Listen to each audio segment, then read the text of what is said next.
এভাবে চালালি কে? মামা আমি তো আপনার হরেন শূন্য বাইচা পাইছি আপনার সাইড ডাউনের লেগা। কিসের সাইড দিছ? হ্যাঁ তো ফ্যাসিলিটি ভাঙ গেলাম। এই ভাই মাইরেন না, আপনি ওনাকে মারছেন কেন? উনি তো রং সাইড দিয়ে আপনি আসছেন। এই কি হয়েছে এখানে? আপনি ওনার কলার ধরছেন কেন? আরে কলার ছাড়েন বলছি।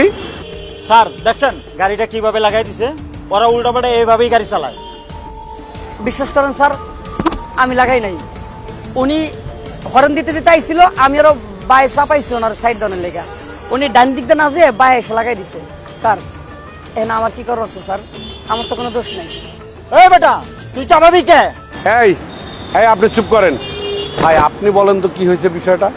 স্যার পিছের থেকে মোটর সাইকেল জোরে জোরে মানে হরেন দিচ্ছে, তো রিস্কাওয়ালায় বাম সাইডে সাইড করে ওনাদেরকে জায়গা দিচ্ছে ডাইন দিকে, ওটা বাম সাইড দিয়ে এসে লাগাই দিছে। স্যার এখানে রিস্কাওয়ালার কি দোষ? এই দোষ তো আপনার। আপনি রং সাইড থেকে ওভারটেক করতে গেলেন কেন?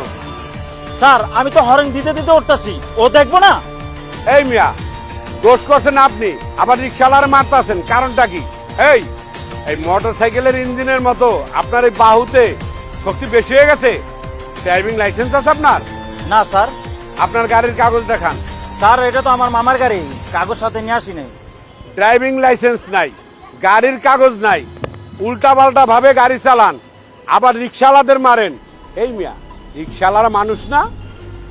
হ্যালো মামা, রোডের সমস্যা হচ্ছে, গাড়ির তো কাগজ নিয়ে আসি নাই, পুলিশে ধরছে। স্যার একটু মামার সাথে কথা বলেন তো। মামা পকেটে রাখেন, গাড়ি সাইড করেন, এই গাড়ি থানায় যাবে। শুধু গাড়ি না, আপনিও যাবেন থানায় ওনাকে মারার অপরাধে। স্যার তুই এদিকে আসবেন? কেন? একটু কথা ছিল।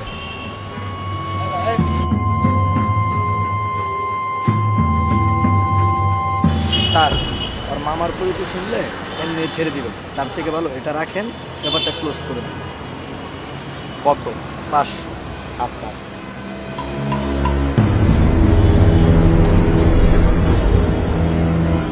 তোমার রিক্সার তো কোনো ক্ষয়ক্ষতি হয় নাই? না স্যার। আপনারও তো মোটর সাইকেলে কোনো ক্ষতি হয় নাই? না স্যার। তো কারোই কোনো সমস্যা হয় নাই। জি স্যার। তাহলে যেটা নিয়ে সমস্যা হয়েছে আসেন এটা সমাধান করি। কোনটা স্যার? আপনার ড্রাইভিং লাইসেন্স নাই, আপনার গাড়ির কাগজ নাই, এই গাড়িটা তো অবৈধ, এই গাড়ি থানায় যাবে। আর আপনি এই রিক্সাওয়ালাকে যে মারলেন, এটার একটা সমাধান করতে হবে না? প্লিজ স্যার, আপনাকে তো বললাম। আপনি একটা কাজ করেন, জি স্যার। আপনি কানে ধরেন। কি বলেন স্যার? আপনি কানে ধরেন, যতক্ষণ পর্যন্ত এটার সমস্যার সমাধান না হবে ততক্ষণ পর্যন্ত সোজা কানে ধরে রাখবেন। কানে ধরেন, কানে ধরেন বলছি, নাহলে সোজা থানায় নিয়ে যাব।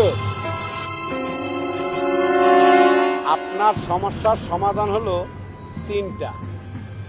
একটা হলো আপনি যতটুকু জোরে ওনাকে থাপ্পড় দিচ্ছেন, উনিও ঠিক ততটুকু জোরেই এই সবার সামনে আপনার কানের উপরে থাপ্পড় দিবে। স্যার স্যার লাগবে না স্যার। তুমি চুপ থাকো। 2 নাম্বার, ওনার পায়ে হাত দিয়ে পা ধরে আপনি সবার সামনে মাপ চাইবেন। উনি রিক্সাওয়ালা, উনি দিনমজুরি খেটে খাওয়া মানুষ, উনি মাপ করে দিবেন। ভেবে দেখেন এই 2টার কোনটা করবেন। আর যদি 2টার কোনটা না করেন, তাহলে 3 নাম্বার হলো আপনি এবং আপনার গাড়ি থানায় যাবে। কোনো মামা খালুতে কাজ হবে না, আপনার বাহুর এই শক্তি কমানো হবে। বলেন কি করবেন? আমার হাতে সময় কম। স্যার এগুলো দরকার নেই স্যার, মাফ করে দেন স্যার। স্যার আমি যাই গে স্যার। তোমাকে বলছি না কোনো কথা বলবা না। বেশি কথা বললে তোমাকেও আমি থানায় নিয়ে যাবো, এই অন্যায়কে প্রশ্রয় দেওয়ার জন্য। আমি কি থানার গাড়ি ডাকবো? না স্যার। তাহলে সোজা পায়ে হাত দেন। কি হলো? পায়ে হাত দেন, ভাবছেন? হাতে না, হাতে না, সোজা পায়ে, পায়ে ধরে মাপচান। চুপ, পায়ে ধরা থাকে। আচ্ছা, যদি লজ্জা থাকে আর কোনোদিন এইভাবে রিক্সাওয়ালার গায়ে হাত দিবেন না। যান। আর এই যাও, তোমরা যাও। এই আজকের অপরাধে কানে ধরছো, আর এটা নাও, সবাই নেয় না। আর আজকে কানে ধরছো, এরপরে এরকম ঘটনা ঘটাইলে ওটা হাজতে যাবা। আর তুমি যাও। Thank you sir. ওকে, ভালো থাকবেন।